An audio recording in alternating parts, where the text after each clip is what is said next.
मैं देख के आया हूँ अभी-अभी मराठी की दशावतार। और मुझे ये फ़िल्म देखने में देर इसलिए हुई क्योंकि जब मैं इस फ़िल्म को पहली बार देखने गया था और ये फ़िल्म मुझे बहुत पसंद आ रही थी, लेकिन उस थिएटर में सबटाइटल्स नहीं थे, तो मैं बहुत सारी बातों को नहीं समझ पा रहा था।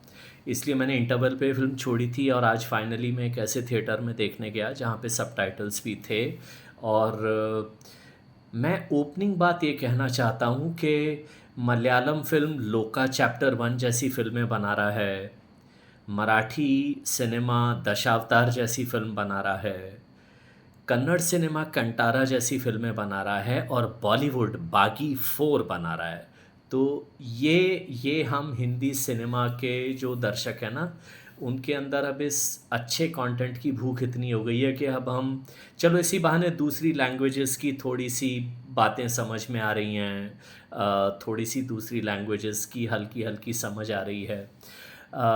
दशावतार में कहानी ये है कि एक बूढ़ा आदमी है बाबुली मिस्त्री नाम का, जो कि अ, अपने छोटे से गांव कस्बे जैसे एरिया में दशावतार का जब नाटक होता है तो वो तरह तरह के दशावतार से एसोसिएटेड जो चरित्र हैं उनकी एक्टिंग वो करता है, और वो लोगों को बहुत पसंद है, उसकी समाज में इसके लिए उसका एक सम्मान है। और उसकी सारी दुनिया उसके बेटे माधव के आसपास घूमती है। माधव नौकरी ढूँढ रहा है और अपने बाप के सामने शर्त रखता है क्योंकि डॉक्टर ने बोला है कि अब इनको नाइट ब्लाइंडनेस है, तो अगर ये बहुत तेज़ रोशनी में एक्टिंग वगैरह करते रहेंगे तो एक दिन ये अंधे हो सकते हैं। तो बेटा शर्त रख देता है बाप के सामने कि अब मेरी जब भी नौकरी लगेगी तुम ये काम छोड़ दोगे, मेरा काम है अब तुम्हारी देखभाल करना। बाबुली इस बात को मान भी लेता है, लेकिन किस्मत का हेर-फेर ऐसा होता है कि माधव को जिस माइनिंग की जगह पर नौकरी मिलती है, वहाँ पर कुछ होता है और माधव की लाश पेड़ से लटकती हुई पाई जाती है उसी जंगल में, जहाँ पर बाबुली अक्सर जाता है, जहाँ पे राखंडा देवता की एक ज़मीन पर एक गोल मूर्ति या एक स्कल्पचर जैसा बना हुआ है, जिसकी वो पूजा करता है। और फिर शुरू होता है एक हल्का-सा थ्रिलर के माधव ने सुसाइड की है या उसको मारा गया है तो क्यों मारा गया है? और फिर बाबुली कैसे एक एक प्रतिशोध के रास्ते पे चलता है और कैसे एक 80 साल के ऊपर का भी एक शायद बूढ़ा इंसान कैसे बदला लेता है। ये एक इंटरेस्टिंग सी कहानी है।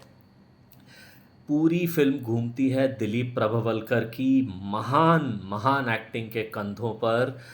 ये वही हैं जिन्होंने मुन्ना भाई लगे रहो मुन्ना भाई में गांधी जी का रोल किया था, बहुत गज़ब के एक्टर हैं।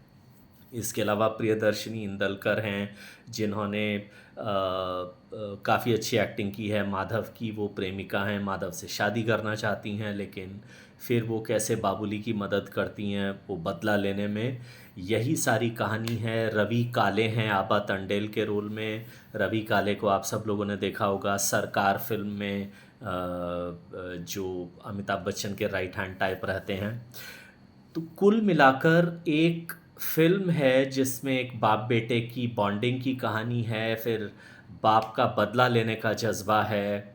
ये हमारे जंगल और ये हमारा एनवायरनमेंट का बैलेंस, पर्यावरण का संतुलन कितना इम्पोर्टेंट है, ये फ़िल्म उस मैसेज को भी हमारे सामने लाती है कि अंधाधुंध ये जो हम 6 वे एक्सप्रेस लेन्स या ये जो सब बना रहे हैं, इनका बैलेंस होना चाहिए। जो माइनिंग हो रही है एकदम अंधाधुंध, ये कैसे ख़तरनाक हो सकती है, थोड़ा-सा मतलब उस एंगल को लाने की कोशिश की गई है जब एंड में ये वंदना का कैरेक्टर कहता है कि तुम ये बना रहे हो विकास और इस विकास की वजह से बारिश नहीं हो रही, तो इसका फ़ायदा क्या है? ऐसा कुछ वो मराठी में सवाल पूछती हैं।